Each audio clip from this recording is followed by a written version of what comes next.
விஜயநகர பேரரசர் கிருஷ்ணதேவராயருக்கு பூனை என்றால் மிகவும் பிரியம்.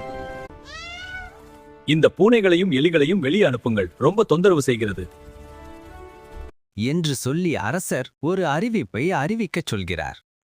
பூனைகளின் தொல்லை அரண்மனையில் அதிகமாக இருப்பதால் இனிமேல் அரண்மனைக்குள் எந்த ஒரு பூனையும் வரவும் கூடாது. மீறினால் பூனையின் உரிமையாளருக்கும் பூனைக்கும் தக்க தண்டனை கொடுக்கப்படும் என்ற இந்த அறிவிப்பை கேட்ட பிறகு ஒரு மந்திரி தந்திரமாக என்ன செய்கிறார் தெரியுமா? அடடா, இது தெனாலிராமன் வீட்டு பூனை, அரண்மனைக்கு எடுத்துச் செல்லணும். ஏனென்றால் அரசவையில் மற்ற மந்திரிகள் தெனாலிராமன் மீது கொண்ட பொறாமையால் இந்த சதி செயலை செய்கிறார்கள். எப்படியாவது தெனாலிராமனை மன்னரிடம் சித்த வைத்து விடலாம். இந்த பூனைக்கு அரசவையில் வைத்து பால் வைச்சது யார்? இந்த பூனைக்கும் அதன் உரிமையாளருக்கும் தக்க தண்டனை கொடுக்க வேண்டும். அரசே, கண்டிப்பாக இந்த பூனைக்கு தண்டனை கொடுக்க வேண்டும். அதன் முழு உரிமையாளருக்கும் தண்டனை கொடுக்க வேண்டும்.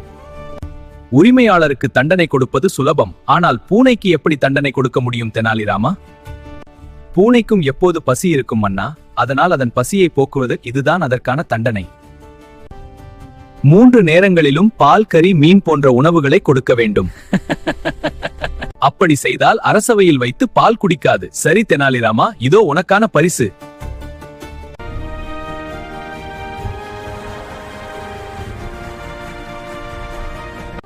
நல்ல வேளை, மன்னருடைய அறிவிப்பையும் மீறவில்லை. நம் பூனையையும் காப்பாற்றிவிட்டோம். நீதி. புத்திசாலித்தனம் தண்டனையிலிருந்து காப்பாற்றும்.